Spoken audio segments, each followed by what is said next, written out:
Bendecido día, hermanos. Ya estamos concluyendo el mes de septiembre, mes de la Biblia, y esta es nuestra cápsula número 27, cápsula de la serie Vida a través de la Palabra que la Escuela de Evangelización San Andrés de la comunidad de San José Vista Hermosa en el estado de Morelos, México, presenta para todos ustedes. Hoy hablaremos un tema muy interesante que hemos titulado La Palabra de Dios, creadora de todo cuanto existe. Y bueno, para ello voy a hacer lectura del libro de Sabiduría en su capítulo 9, versículos 1 y 2. Dios de nuestros antepasados, Señor de la misericordia, que con tu palabra creaste el universo y con tu sabiduría formaste al hombre. Palabra del Señor. Que con tu palabra creaste el universo y con tu sabiduría formaste al hombre. No me es indiferente el saber que parte de nuestra sociedad pues no tiene como idea el hecho de que exista un creador, ¿verdad? Siempre de manera racional, apelando a la racionalidad, pues buscamos o se busca más bien como que el que se pueda a través de la ciencia dar una explicación. En lo personal yo considero que a veces se requiere más fe para creer lo que la ciencia establece, que a veces es incluso contradictoria, o con los nuevos descubrimientos, cómo viene abajo todas las teorías, o las impacta en cierta forma que existen actualmente, a creer lo que la palabra dice. Evidentemente no está peleada religión con ciencia. Hay grandes hombres que pertenecen a la Iglesia Católica, incluso que son gente consagrada al servicio del Señor y que está inmerso en la ciencia. Hay hombres que, por ejemplo, quien estableció la teoría del Big Bang, pues es un sacerdote católico, fue un sacerdote católico. Entonces no está peleado. A mí me llama mucho la atención cuando leo el Génesis, cómo desde toda la antigüedad tenían una concepción muy clara y casi precisa de lo que ahora la ciencia dice, en la forma en cómo el universo fue creado, ¿verdad? Es muy interesante. Pero bueno, eso sería como un tema que habríamos que comentar en algún otro aspecto de manera más amplia. Ahorita me enfoco a dos cosas. Dice la creación del universo y la creación del hombre. Por la palabra de Dios y por su sabiduría, ¿verdad? El hombre fue formado. Y más específicamente, para no ir a un aspecto tan amplio como en el universo, me voy a centrar en lo que el Papa Francisco denomina nuestra casa común. A veces cuando no tenemos esta concepción de un creador que nos ha dado todo para que administremos, porque así habla, ¿verdad? Dice, y con tu sabiduría formaste al hombre para que dominara sobre toda tu creación, para que dominara sobre toda tu creación.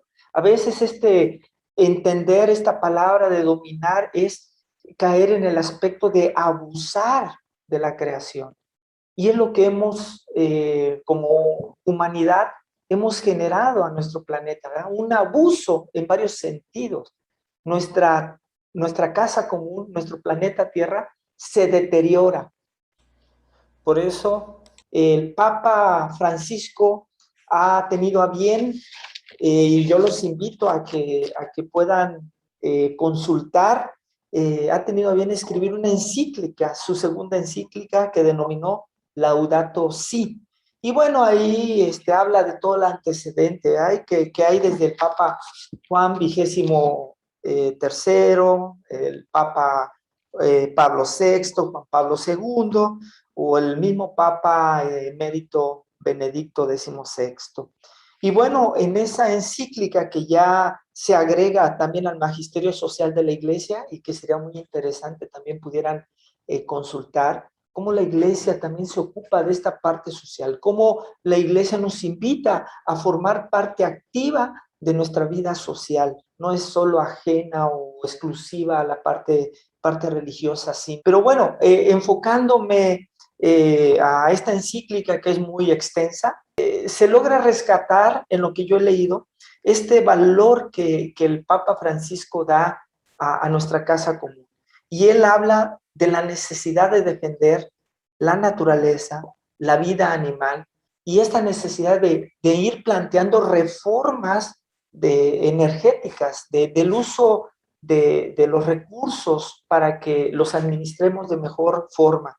Y bueno, hace una fuerte crítica el Papa Francisco al consumismo y hace mucho énfasis en esta necesidad que tenemos de combatir la degradación ambiental y el cambio climático. Y bueno, él toma como modelo al mismo santo del cual toma su nombre, a San Francisco de Asís, que manifestó una atención particular hacia la creación de Dios.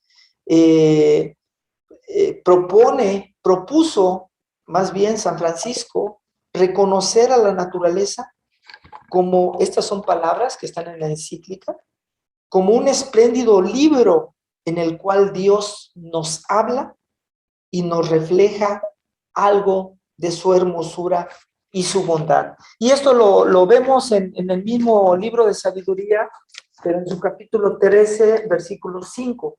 Pues es la grandeza y hermosura de las criaturas, pues en la grandeza y hermosura de las criaturas se deja ver por analogía su creador. Palabra del Señor.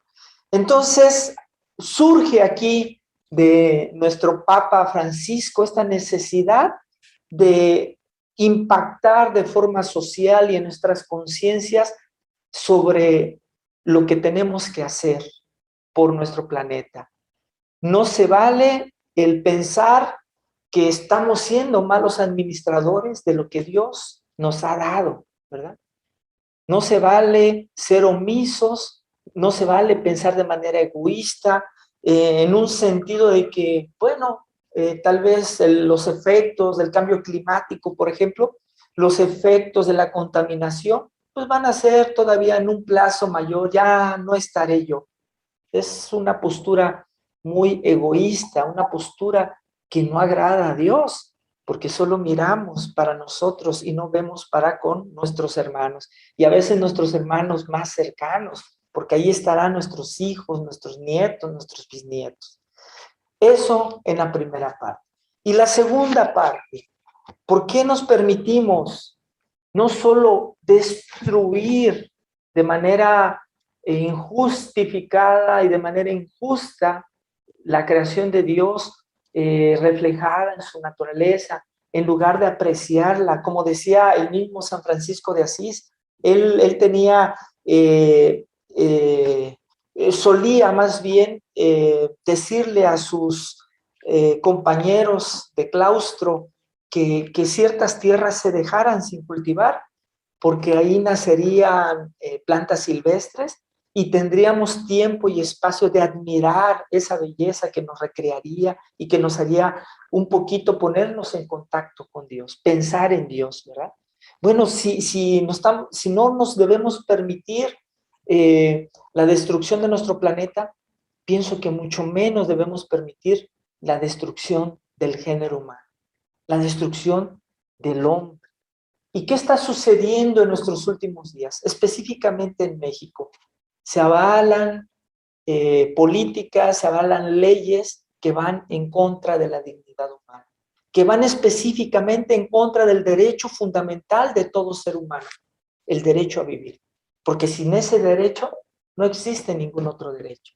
Y se aducen, se argumentan varios aspectos que no tienen sustento en razón de que si violentan el derecho fundamental, creo que deberían repensarse. Y bueno, desafortunadamente estamos viviendo esta situación. Una situación donde una minoría está imponiendo una agenda. Y eso hay que decirlo claro, ¿verdad? Es una agenda, desafortunadamente, en la que coincide nuestro gobierno. Y esto lo hablo desde un aspecto personal. Yo excluyo a Escuela de Evangelización, ¿verdad? San Andrés. Yo lo hablo desde manera personal, desde la postura de un ciudadano más. Son nuestro gobierno quien comparte una ideología del descarte, de la misma que habla el Papa Francisco, ¿verdad? En esta encíclica que les mencioné, una ideología del descarte, de una ideología que va enfocada a la muerte y no a la vida. Y eso hay que dejarlo claro. Evidentemente hay muchos intereses, no solo políticos, no solo intereses particulares, sino intereses a nivel internacional, donde los poderosos económicamente hablando quieren imponer una agenda que avala la muerte y no la vida. Y ahí los católicos debemos estar muy alertas, porque es sorprendente cómo en redes sociales observamos que incluso amigos, incluso gente cercana que se dice católica, pueda aportar, apoyar más bien al aborto, bajo argumentos de que muy clasistas o a veces muy machistas, ¿no? Se me ocurre este argumento machista, es que si la mujer es violada, pues tiene derecho a abortar, ¿no? En lugar de pensar en una ley que sea más estricta y más rígida para el violador. ¿Por qué tiene que castigarse un inocente? El más indefenso de los indefensos, donde su grito no es escuchado. Alguien que es asesinado de manera artera, con alevosía y con ventaja, porque no puede defenderse, porque no puede huir, porque no puede correr. ¿Por qué atentar contra el inocente y no contra quien provocó ese daño, la violación? Y todavía se atenta también contra la mujer. Fíjense, qué actitud tan machista. Se defiende o nos hacemos de la vista gorda ante el violador. Y sí castigamos a la criatura y a la mujer. ¿En qué sentido? Está documentado, ¿verdad? Toda la problemática posterior que la mujer puede vivir. En cuestión de remordimiento, en cuestión de depresiones, de estrés, en cuestión de que incluso los puede llevar a situaciones de suicidio. No se defiende a la mujer, no se defiende a la criatura, se está defendiendo al violador. ¿Qué postura tan machista a veces tenemos? O posturas clasistas, ¿no? Como pensar que porque van a ser en un ambiente pobre y no va a tener lo necesario, ¿para qué venir al mundo y sufrir? Eso es tan escandaloso como decir que ahorita todos los pobres tendrían que morir por el hecho de serlo. Es un argumento sin sentido. O argumentos como porque viene con alguna discapacidad. ¿Cuántos casos hemos visto de personajes famosos, entre ellos aquí en nuestro México, Chespirito, Andrea Bocelli, Miss Italia, no me acuerdo de qué año, pero casos donde se motivaba, o más bien se solicitaba a la madre que abortara, porque el producto, ahora lo manejan como producto, ya no como criatura, ¿verdad? Como producto, no venía en condiciones. Y oh, sorpresa, resulta que sí. ¿Cuántas veces se habrán equivocado los médicos y habrán asesinado una vida inocente? Muchos tendrán argumentos como que a ciertas semanas pues no es persona y ese argumento pues se me hace también un poco fuera de lugar, porque si leemos la ciencia en su casi totalidad, hablamos de un 98%, establece ciencia, no religión, establece que ya existe vida a partir de la concepción, desde ese momento, que solo hay que dejar el tiempo que necesita para que se desarrolle, y eso que fue un óvulo y un espermatozoide se convierten en algo diferente que a la postre con el tiempo será un ser humano diferente a la madre, diferente, a veces hasta diferente tipo de letra y diferente genéticamente. Por eso este argumento que dice que yo puedo hacer con mi cuerpo lo que sea, está bien. Haga lo que sea. Líguese las trompas de falopio o tenga algún tipo de operación, ¿verdad? Ese sí sería su cuerpo. Pero no es su cuerpo quien está dentro de usted. No es su cuerpo, es un cuerpo diferente, es un individuo diferente al cual usted tiene el privilegio de hacer crecer, el privilegio que no tenemos los hombres de dar vida, de continuar nuestra especie humana. Qué lamentable estos dos hechos. Por un lado, la degradación que tenemos de nuestro hermoso planeta y por el otro lado, la degradación que tenemos en atentado a la vida humana. Por eso quiero terminar esta cápsula invitándote. El próximo domingo 3 de octubre, se hará una megamarcha en la Ciudad de México.